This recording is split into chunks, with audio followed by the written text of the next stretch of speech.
This project's motivation is to create curricula for teachers in the U.S. to use to teach about Africa in their classrooms. We have a team of people. I'm part of that team, and we have wonderful teachers that we work with, and we're here in Ghana now to share what we've done with teachers in Ghana and get their feedback on the lessons to be sure that we're doing high quality material. We're bringing it to the classroom in the U.S., and we would love it if teachers in Ghana want to use the curriculum themselves in their own classrooms.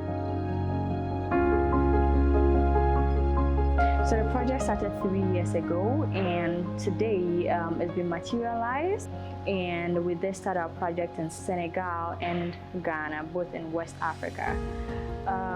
We went to Senegal last week trying to repurpose the curriculum, trying to get facilitators from the region to give us more ideas or more new directions to take the lesson plan through.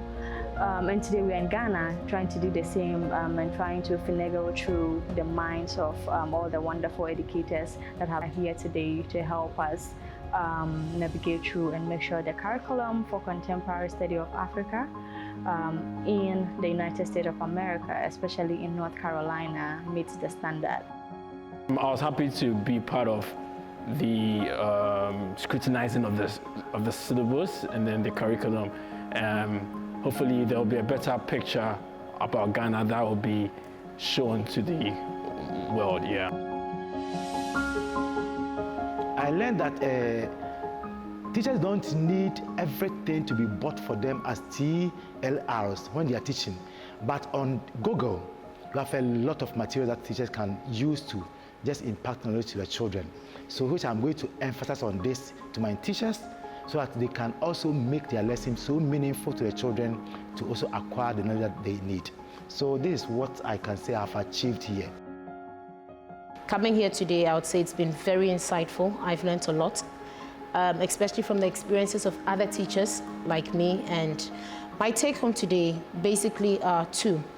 One, the initiative was really good in the sense that the right perceptions about Africa now will be given out there, because they're actually coming here to see things as they are, and therefore all the wrong perceptions people out there have about Africans will be corrected. And then two, I really like the way they were able to use technology in their teaching. A lot of the research work was done by teachers, and the way they blended it into the curriculum really shows the best ways we can actually use technology nowadays to make our teaching effective and drag our kids along. So to the brain behind this work, UNC, well done, and let's keep on collaborating as teachers. Everything we heard today was very encouraging and very rewarding about what we had produced.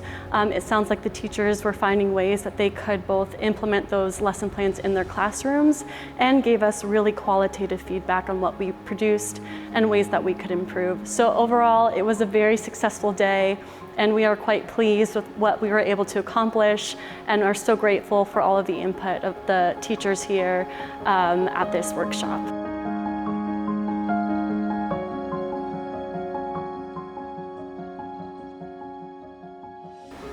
And I also noticed that the lesson note that was being presented was very detailed.